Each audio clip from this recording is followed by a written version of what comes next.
Harvard está dando un estudio muy interesante sobre escritura en tiempos prehispánicos, ¿no? Que obviamente la escritura en tiempos prehispánicos era de carácter iconográfico, muy similar a cómo era la escritura, digamos, muy similar a la escritura china, ¿no? Obviamente, para hacer una analogía, obviamente no son iguales, ¿no? Pero para hacer una analogía para que se entienda. Y entonces, sí es que pues, nosotros podemos llegar, ¿no?, a descubrir esta escritura, a entenderla, ¿no?, esta escritura obviamente occidental, a entenderla, podemos nosotros reconstruir cómo es que transmiten conocimiento. Y cómo es que transmite conocimiento es entender o descubrir conocimiento de más variado tipo. Es decir, conocimiento filosófico y conocimiento científico. Y eso va a ser muy importante, ¿no?, para construir, ¿no?, teoría autóctona, ¿no? Y eso es básicamente, ¿no?, la explicación general sobre estos temas, estimado Israel.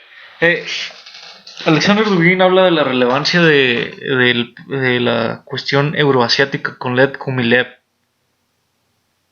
y el actual tratado que firma Vladimir Putin a partir del 2016 con el Tratado Euroasiático. ¿Cuál es la importancia que tiene, que le da Dugin al euroasianismo? Claro, ahí siempre se hace una confusión se piensa de que el euroasianismo es cuarta teoría política, ¿no? Ajá. Obviamente hay una relación, sino que es una expresión de la cuarta teoría política. Uh-huh. Realmente es una manifestación, así como el mismo Dugin lo menciona en su libro.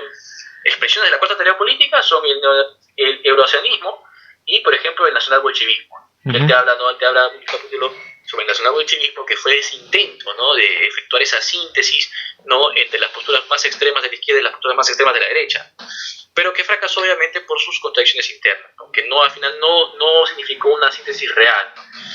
Y él mismo Dugin te lo dice en su libro, ¿no? Uh-huh. Entonces son expresiones, fue, digamos, la primera fase o la primera expresión de una cuarta teoría política, ¿no? Pero al final no llegó, digamos, a expresarse de esa forma. Entonces, el nacional-bolchevismo y el euroasianismo son expresiones de la cuarta teoría política, son cómo se expresan o cómo, digamos, son fases anteriores o fases posteriores. Por ejemplo, el euroasianismo es una fase, digamos, tiene todo un desarrollo, ¿no? Obviamente que no es escoger la cuarta teoría política, sino obviamente uh-huh. tenemos desde Pedro el Grande, ¿no?, todo un desarrollo desde ese sentido, ¿no? Pero como te digo, o sea, mucho se tiende a confundir el euroasianismo como análogo a la cuarta teoría política, pero no es así, es una expresión de la cuarta teoría política, ¿no? En este caso es una expresión de los fundamentos geopolíticos ya comentados en torno al papel o la relevancia que tiene hoy día Rusia en la construcción de poder, ¿no? Uh-huh. Esa es la idea, ¿no?, de estos bloques geopolíticos, en el sentido blindado, ¿no?, de que no se puede expresar la soberanía de los países al día de hoy de manera independiente, sino de que tiene que ser a través de un bloque, ¿no? Entonces, este bloque, y ahí sería comentar, ya retrocedernos un poco a los principales planteamientos de fundamentos de geopolítica, que hace una revisión de el planteamiento del que se considera básicamente como el fundador de la geopolítica, que es este pensador alemán, que se me ha ido el nombre, Mark, no recuerdo ahorita, pero que básicamente planteaba el tema de una alianza entre Rusia y Alemania, ¿no? Uh-huh. Entre Rusia, Alemania y Japón. Digamos, ese era, digamos, el planteamiento, ¿no? Pero obviamente cuando vino, pues, ¿no?, cuando tomó el nacionalsocialismo al poder, digamos, la primera escuela de geopolítica fue la escuela geopolítica nacionalsocialista, ¿no? Nacionalsocialista de geopolítica, círculo de estudios de geopolítica del Partido Nacional Socialista, ¿no? Entonces fue, digamos, el primer intento de sistematizar la geopolítica como una ciencia, ¿no? Uh-huh. Y ya después, obviamente, pues no se consiguió en la Segunda Guerra Mundial como el conflicto entre una visión telúrica de la geopolítica que estaba, ¿no?, encumbrada por esta escuela geopolítica, la dialéctica, y la otra escuela geopolítica, que era la escuela geopolítica anglosajona, ¿no?, que, digamos, de la teurocracia, del poder marítimo. Creo que era del almirante Mahan, me parece, que era su principal planteamiento, ¿no?, que, digamos, es el principal teórico de la geopolítica norteamericana, ¿no? La geopolítica por así decirlo, ¿no? En la dialéctica de imperios que se va desarrollando. Exacto, ¿no? La dialéctica de imperios, ¿no? El tema de la isla pivote, ¿no? Uh-huh. Del Heartland, ¿no? Y también eso ya sería explicar todo, porque todo eso lo plantea Dewey en sus fundamentos de geopolítica. Él te hace una revisión de toda la historia de la geopolítica, de su surgimiento, ¿no? De cómo se ha expresado, todas sus escuelas, ¿no? Y la importancia del día de hoy, ¿no? de la geopolítica, ¿no? La nueva dinámica de las potencias emergentes, ¿no?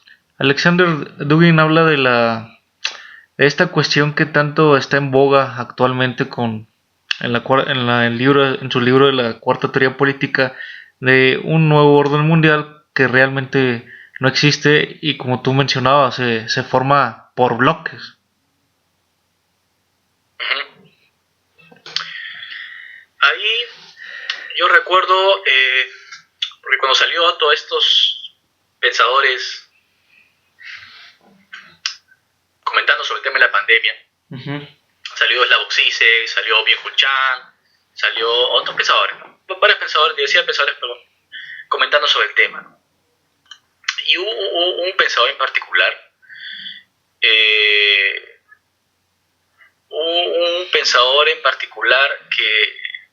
que hacía mención de que tenemos dos opciones, ¿no? O escoger entre el totalitarismo y la vigilancia, o entre un empoderamiento ciudadano. Entonces, me parece que el comentario de Dewey al respecto fue de que estamos retornando a la sociedad cerrada de Fichte y que se está abandonando mucho el modelo de la sociedad abierta de Bergson y Popper, ¿no? Digamos, eso es lo que está pasando, ¿no? O sea, estamos en un periodo de transición, ¿no? Estamos pasando de la sociedad abierta de Bergson y Popper, ¿no? El comercio internacional, la globalización, a una sociedad cerrada de Fichte, ¿no? Entonces, a una sociedad en donde cada vez las naciones velan por sus propios intereses, ¿no? A una etapa mucho más agresiva de realismo político, ¿no? Entonces, no quiero, digamos, dejar pasar el nombre Karl Haushofer. Karl Haushofer era el que mencionaba, ¿no? El padre fundador de lo que conocemos al día de hoy como geopolítica, ¿no? Y obviamente Karl Haushofer tuvo una influencia mucho de otros varios geógrafos políticos, como por ejemplo Rudolf Kejelen, un sueco me parece, y Alfred Thayer-Mahan. Mahan fue el que comentaba, ¿no?, de que es el aspecto teleurocrático, ¿no? Y este geopolítico alemán comentado fue el, pues, ¿no?, que estableció digamos, estos presupuestos geopolíticos de los que al día de hoy están muy en boga su estudio, ¿no? Más que todo, ¿no? Karl Haushofer era el nombre. Y sí, Dewey obviamente estableció, pues, ¿no?, que estamos retornando a estas sociedades cerradas, donde cada día los Estados-nación velan por sus propios intereses, abogan por sus propios intereses, y obviamente la globalización, mucho también se comentó de que había terminado, ¿no?, de que la pandemia ha matado a la globalización. Y eso fue lo que dijo Trump también, ¿no? Trump dijo la globalización ya terminó, ¿no? O sea, ya la etapa de cooperación entre naciones, mejor dicho, la etapa no de cooperación, porque la cooperación es una unidad internacionalista. En cambio, la globalización es una unidad de homogenización de las sociedades humanas. Entonces, no tiene tanto cooperación, sino tiene tanto más imposición, ¿no? Entonces el tema, Trump decía, no, la globalización ha terminado, ¿no? Ya, digamos, hay que cada país debe interesarse por sus intereses. Y eso es lo que estamos viendo, ¿no? Entonces, cada sociedad, y sobre todo, más que todo, ¿no?, el tema de la Unión Europea fue muy triste, ¿no? O sea, España, Italia pidiendo ayuda a la Unión Europea, por favor ayúdenos, ¿no?, para superar esto. Al final lo chotearon, ¿no? O sea, lo relegaron, ¿no? Y fue el sálvese quien puede en la Unión Europea, ¿no? Contrario, pues, no, a Rusia, a China, ¿no? Pues, no, que siempre digamos, desde que comenzó la pandemia comenzaron, pues, no, a hacer una labor de apoyo a todas las naciones que, digamos, que podían de forma directa o indirecta, pero al final también fue un gran tema, o fue una forma directa de influencia geopolítica, ¿no? Al final, el combate de la pandemia fue un medidor geopolítico, ¿no? ¿Qué país está mejor preparado para establecer o para confrontar una pandemia? y pues no vimos que la dinámica de Inglaterra fue pésima, ¿no? Como, al final ellos adoptaron una política de rebaño, sabes que pueda también, y fue muy al final, cuando ya, digamos, el virus ya estaba ya matando a miles de ingleses, que se decidió por reforzar el tema del distanciamiento social y de la cuarentena. Y fue también muy último en Estados Unidos que se terminó la cuarentena, ¿no? Y encima focalizada, ¿no? A nivel nacional, ¿no? Y ahora, pues, hasta fue escandaloso esa noticia en el New York Times, ¿no? 100.000 muertos, ¿no? Y así, ¿no? Entonces, la pandemia ha sido también un principal medidor de poder geopolítico, ¿no? ¿Qué países, qué potencias emergentes han sido las que han podido combatir esta nueva realidad de forma más eficiente? Y no solamente la capacidad de combatir en fuero interno, sino la capacidad de extender su ayuda a otras naciones. Ese ha sido un principal indicador de poder geopolítico, lo que hemos visto al día de hoy, ¿no? ¿Cuál sería tu conclusión sobre el tema de la cuarta teoría política? Bueno, mi conclusión es que como nuevo planteamiento, como nuevo proyecto, ¿no? es una realidad muy enriquecedora que está brindando muchos nuevos senderos epistemológicos, genociológicos, teoréticos, para poder profundizar hasta en una propia postura política, ¿no? Hasta si es que, para una persona que se considere como socialista, o para una persona que se considere como corporativista, que sé yo, hasta para personas así, que tienen, ideologías políticas muy dispares, la cuarta teoría política puede concebir o puede ampliarles el panorama para que puedan integrar a sus posturas políticas otras, ¿no? Otras ideas, ¿no? Para enriquecer y así perfeccionar una propia postura política o mejorarla en el tiempo. Y yo creo que ese es el principal poder de la cuarta teoría política como una guía, ¿no? Para la construcción de teorías políticas. Esa es la cuarta teoría política, es una guía para la construcción de teorías políticas. Y es por eso que ese es el principal temor, ¿no? de muchos ataques que ha sufrido, por ejemplo, Dugin en el aspecto de comunicación de ideas, ¿no? Le han baneado su Twitter, le han cerrado varios canales, etcétera, porque es una idea que es concebida como peligrosa al status quo, ¿no? Porque una pretendida alianza entre sectores contrarios, pues es peligroso al sistema, ¿no? O sea, es muy peligroso porque al sistema lo que le interesa más es que la gente esté peleándose entre ellas y no uniéndose, ¿no? Entonces, esa es la peligrosidad de la teoría política. Y es por eso de que hay todos estos ataques, ¿no? Yo también he sido sufrido ataques, ¿no? Por ejemplo, yo soy columnista aquí en Perú, en un diario que se llama el Diario La Verdad.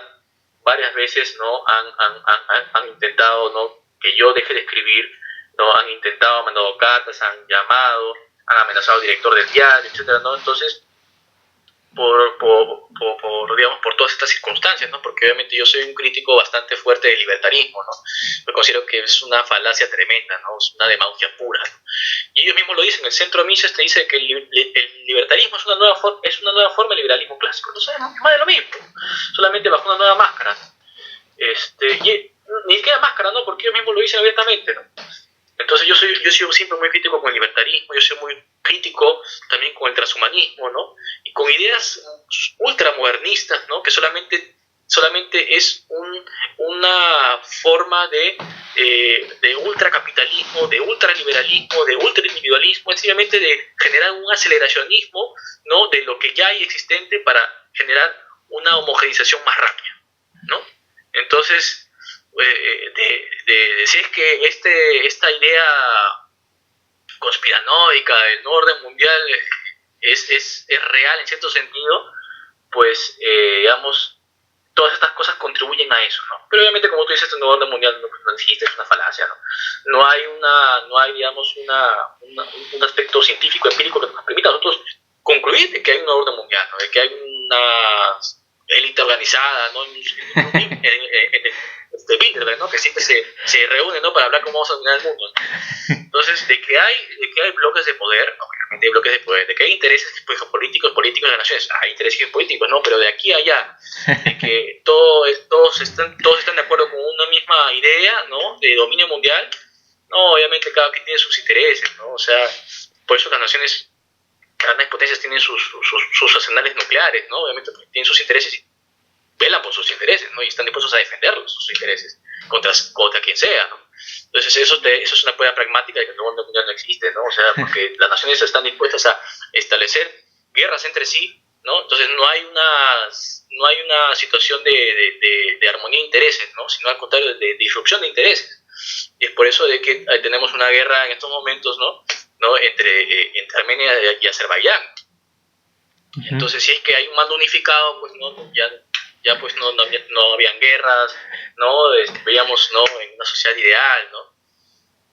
Pero bueno, ¿no? Esas son cosas, ¿no? Obviamente tampoco los conspiranoicos no tengan ninguna razón, ¿no? Porque siempre en toda teoría, en todo mitoide siempre hay algo de razón, ¿no? O siempre hay algo de cierto. Entonces, la capacidad de raciocinio, la capacidad de análisis va a ir, pues, ¿no? A separar la paja del aceite, ¿no? Uh-huh. Separar la paja de las cosas que efectivamente son objetivas y de las que no. Y así, no siempre, digamos, no hay que caer en ese sentido conspiranoico, ¿no? Sino siempre, porque hay cosas que sí, obviamente, son ciertas en el sentido que son de conocimiento público, ¿no? Porque, ya sea porque son comunicados a nivel de Estado, son comunicados a nivel de Naciones Unidas, son comunicados no institucionales, ¿no? Que no dicen, efectivamente, mira, está, léelo, ¿no? Y otras cosas, pues, ¿no? Que son especulaciones hipotéticas, ¿no? Entonces, siempre hay que dar referencia a lo escrito, a lo que uno pueda probar, a lo empírico, por sobre no las especulaciones, ¿no? Que obviamente las especulaciones solamente son hasta que se pueden comprobar. Entonces, claro. Una vez que se comprueban, ya efectivamente sí, es, ¿no? Y así, ¿no? No siempre tiene que ser objetivo, ¿no? No caer, digamos, en la conspiranoia, no caer, digamos, en los subjetivismos, ¿no? Porque esa característica principal de la sociedad es el día de hoy.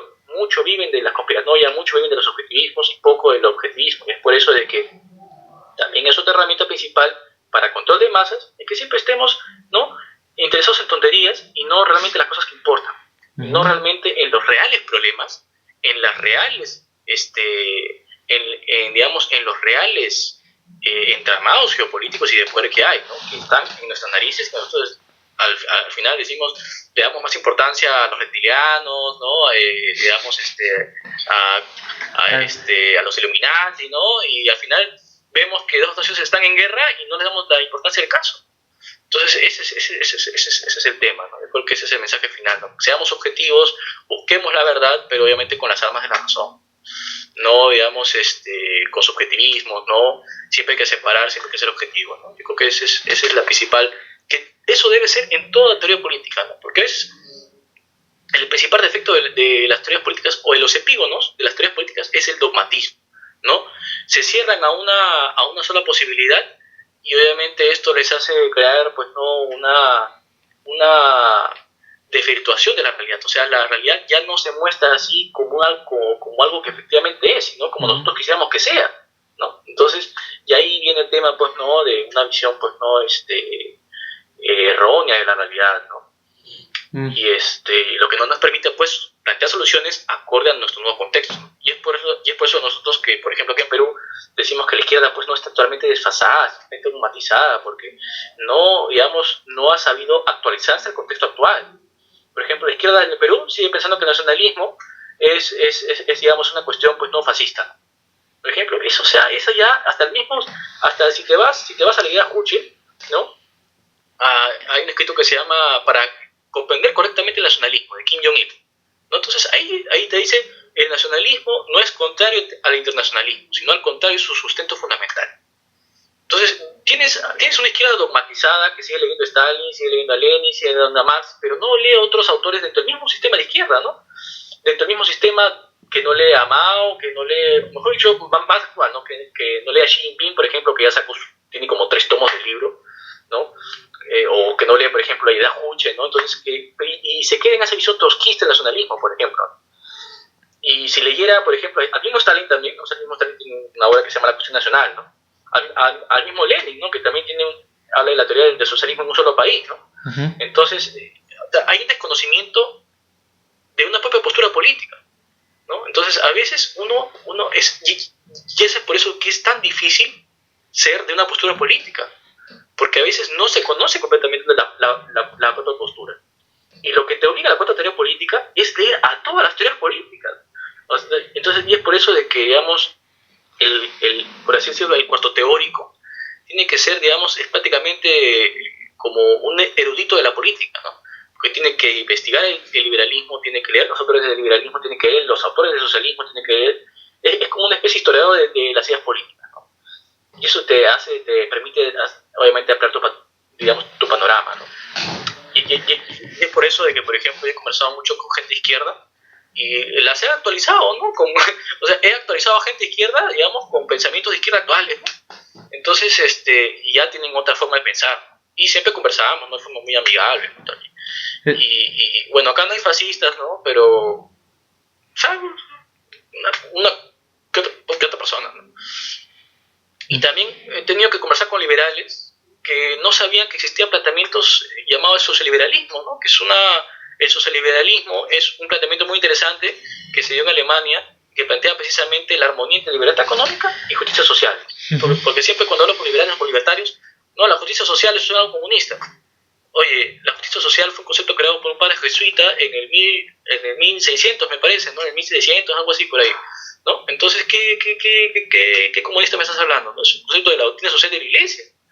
Entonces, ahí vemos, ¿no?, de que mucha ignorancia o mejor dicho, ese juego de izquierdas y derechas es producto de una ignorancia entre las propias ideologías políticas respecto de sí mismas, ¿no? Entonces, sí que nosotros, por ejemplo, yo te hago un ejemplo muy rápido, ¿no? José Antonio Primo de Rivera te habla de una distinción de la propiedad. José Antonio Primo de Rivera, de la Falange Española, que generalmente se considera como fascista, ¿no? Pero si tú leas a José Antonio Primo de Rivera sus obras completas, te das con la sorpresa de que era muy crítico del fascismo. Él te decía en sus obras completas, al día de hoy, en su tiempo, al día de hoy es victorioso el fascismo, que es algo que ni nos conviene ni nos hace ningún bien. Entonces sería muy crítico con el fascismo también. O sea, él obviamente intentó participar en la creación de Internacional Fascista, pero al final no se dio y al final no participó, ¿no? Porque creó su nueva teoría política, que era el nacionalsindicalismo, ¿no? Entonces, él te hacía la diferencia entre propiedad privada y propiedad capitalista. Tú lees el manifiesto comunista de Marx, ¿qué te dice? Propiedad privada burguesa y propiedad personal. Es prácticamente lo mismo, pero dicho con otra diferente semántica, ¿no? Entonces, si tenemos esa labor cruzada en las teorías políticas, pues obviamente tenemos puntos interesantes con los cuales podemos dialogar y podemos encontrar puntos de conexión que vamos efectivamente a efectuar un frente unificado contra un pensamiento hegemónico. Y ese pensamiento hegemónico es el liberalismo, ¿no? Y ese es, digamos, el mensaje final, querido estimado Ernesto, mi tocayo Israel. Queremos agradecer que hayas aceptado la invitación al programa Cosmonautas Filosóficos y reiteramos en un futuro si quieres que si quieres aceptar la invitación hablando de otros temas, adelante.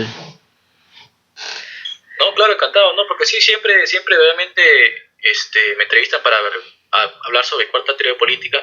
Obviamente es uno de mis puntos de investigación, pero obviamente pues no, yo no soy el fundador de la cuarta teoría política, ¿no? El fundador de la cuarta política es Luhig, ¿no? Entonces obviamente es parte de mi investigación teórica en la cuarta teoría política. La teoría que solista está enmarcada dentro de la cuarta teoría política. Pero digamos, obviamente esta explicación que he dado el día de hoy ha sido una explicación muy genérica, muy resumida de puntos de la cuarta teoría política, que la cuarta teoría política tiene muchísimos puntos de los cuales se pueden conversar: el tema del Dasein, el tema de interpretación culturológica, el tema de la crítica. Por ejemplo, hay un tema muy importante de la cuarta teoría política que obviamente no he mencionado por tiempo, ¿no? Y porque es uno de los tantos puntos que aboga, de los tantos puntos que toca, que se llama la metafísica de los escombros. La metafísica de los escombros hace referencia dentro de la cuarta teoría política al pensamiento del filósofo ruso Alexander Sekansky. Alexander Sekansky te dice: la metafísica de los escombros es revalorar todo lo que ha sido rechazado en el proceso de la construcción de la modernidad, o mejor dicho, en el proceso de la construcción de la posmodernidad, ¿no? ¿Y qué es lo que ha sido rechazado en todo este proceso? Pues muchos pensamientos ancestrales, muchas tradiciones, muchas costumbres, etcétera, ¿no? O sea, muchos factores identitarios del ser humano, ¿no? que le brindan su autenticidad como tal, ¿no? Entonces, por ejemplo, ese es otro aspecto a tocar llamado La metafísica de los escombros.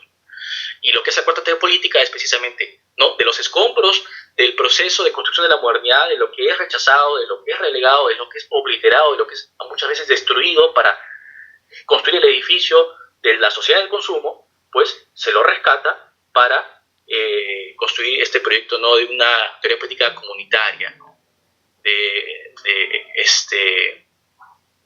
esté más arraigada en lo popular, ¿no? Y así muchísimas otras cosas, ¿no?